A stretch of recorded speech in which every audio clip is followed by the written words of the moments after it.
avons beaucoup d'autres choses à faire dans ce pays. Monsieur Bachir, bonsoir.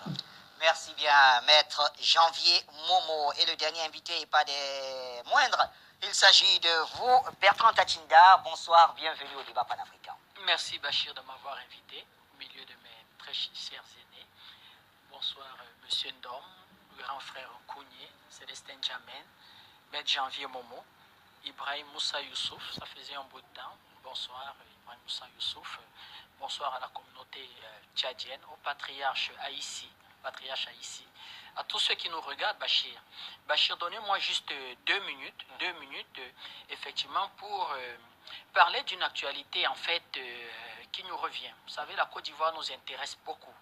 Entre les pardons de Guillaume Soro, qui a décréé tant de polémiques lors des obsèques du patriarche Sangaré, et cette une du journal panafricaniste Jeune Afrique. Mais il y a toujours, effectivement, en Côte d'Ivoire, des situations qui restent en suspens. Première situation, Goran Kofi Norbert Israël. Voilà un monsieur qui aujourd'hui est toujours arrêté, Bachir. Il est arrêté parce qu'il faut effectivement dire ce que symbolise ce monsieur. Il symbolise en un mot, en fait, que ce soit la lutte, en fait, pour les acquis des peuples autochtones, et notamment des Bidjans. Vous savez, la Côte d'Ivoire, c'est un pays assez particulier. Il y a eu aussi ce qu'on va appeler les nationalistes ivoiriens. Les nationalistes ivoiriens, c'est-à-dire les peuples autochtones, et notamment les Bidjans.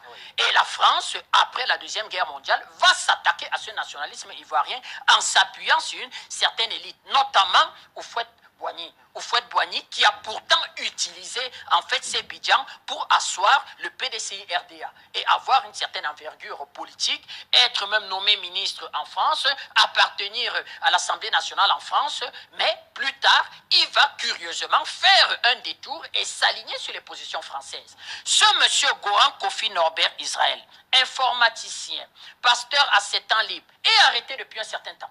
Tout simplement parce que... On en avait parlé ici dans le... On en avait parlé et j'ai eu discuté, d'ailleurs, ça fait l'objet même d'une discussion au sein de notre bureau politique avec le président Banakani au sein du NNP, de ces peuples autochtones véritablement dont les droits sont totalement bafoués. Or, vous savez que la presqu'île d'Abidjan, c'est-à-dire ce qu'on appelle le flanc d'eau débrayé, c'est extrêmement recherché parce que c'est là où le grand investissement immobilier se fait. C'est là où les multinationales sont installées, c'est là où les administrations sont installées et ça produit en quelque sorte des recettes de près de 5 000 milliards de francs CFA. Vous voyez l'enjeu. Quand on voit aussi les connexions entre le président Ouattara et un certain nombre de groupes marocains, dont la famille royale est relativement derrière, sur des investissements en quelque sorte immobiliers de logements sociaux, on se rend donc compte que ce bout de territoire-là est carrément entre les mains des prédateurs et des multinationales. Que faut-il faire? C'est-à-dire il faut faire taire tous ceux qui essayent d'une façon ou d'une autre et dire qu'il n'est pas question pour nous de chasser des gens qui par une immigration, comment je vais dire, que de commerce, de travail, se sont installés en Côte d'Ivoire. Il est question tout simplement aussi de regarder dans quelle mesure on peut reconnaître les droits des autochtones et pouvoir aussi permettre la sanction sociale de certains enfants. Le mouvement, c'est le mouvement Revas Bachir, et en ce moment, il est à la prison d'Amarca. Et cette prison, on soupçonne qu'une fois que vous entrez dans cette prison Bachir, quand vous y sortez, vous n'y tenez plus très longtemps. Parce que les conditions de vie, les empoisonnements lents, ses amis et ses proches sont très inquiets pour sa vie.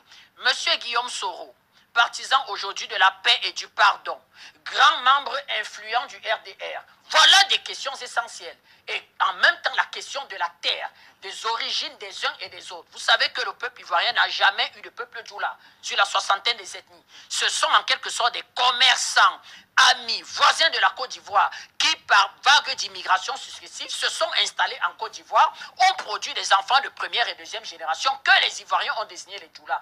En grande partie, c'est eux qui sont en quelque sorte les maîtres du RDR et avec un certain nombre de connexions étrangères dont on connaît la France. Donc, voilà véritablement un sujet où, en fait, l'élite de Côte d'Ivoire doit s'y pencher, libérer ce monsieur sans condition. Ça fait partie aussi des mesures d'apaisement d'un Guillaume Soro qui est à la recherche et qui se présente comme monsieur homme de paix. Voilà des questions, effectivement, qu'il peut mettre en débat au sein de son parti pour essayer de nous montrer que il semble aller sur le bon chemin. C'est une question que nous suivons, Bachir. On n'en est qu'au début. C'est un peuple frère, le peuple ivoirien. C'est un peuple ami et frère du peuple camerounais. Nous reviendrons dessus, Bachir. Merci en tout cas d'évoquer cela. Patient parfait, donc je vous ai vu lever le doigt, puisque c'est un sujet, un dossier d'ailleurs qu'on connaît un tout petit peu. Il faut rappeler sur la question de la MACA, comme le disait Bertrand Tachinda, une fois qu'on y rentre, c'est difficile, c'est très rare en tout cas ceux qui sont ressortis avec toutes leurs facultés.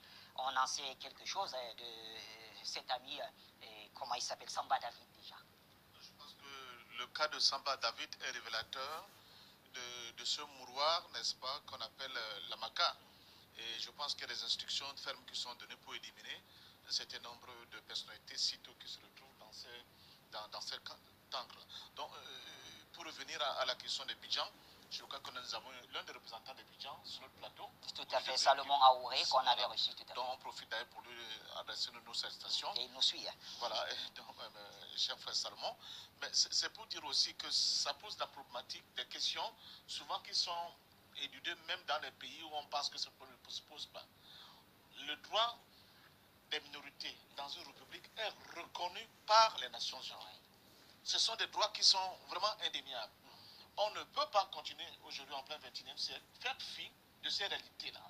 Parce que, vous savez, la ville, quand elle s'agrandit, elle finit par avaler, n'est-ce pas, les autochtones de certaines régions. Donc, pour qu'elles ne disparaissent pas complètement, il faut qu'on mette en place des mécanismes pour leur préserver, pour leur réserver un minimum, n'est-ce pas, d'atouts qui leur permettent de continuer d'exister. Parce que la ville moderne, elle a ce de particulier qu'elle embrasse tout. N'est-ce pas? Elle embrasse le milieu et les cultures qu'elle trouve sur place parce que tout le monde va vers le pays utile, si on peut l'appeler ainsi.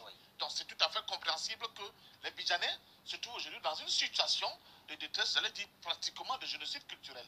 Donc à partir de ce moment-là, le cri qui est lancé, je crois que Tatinda a dit l'essentiel de ce qu'il fallait dire sur le sujet, mais c'est un cri qui interpelle au-delà de la Côte d'Ivoire l'ensemble de la communauté africaine. Il faut qu'on fasse attention avec ces détails qui peuvent être source non seulement de conflits et de frustrations, mais aussi de génocide réel, c'est-à-dire qu'en termes de disparition de certaines ethnies, tout simplement parce qu'ils se sont trouvés au mauvais endroit où, en réalité, le développement, n'est-ce pas, du pays s'est déporté. Alors que les autres qui sont souvent dans l'interland conservent leurs terres, conservent leurs privilèges, conservent leur culture, et rien n'est bradé de leur côté, mais eux, parce qu'ils sont au pouvoir par les forces de choses, utilisent cette possibilité de pouvoir-là pour complètement essayer d'éliminer les gens qui se trouvent dans le territoire qui est par exemple la capitale.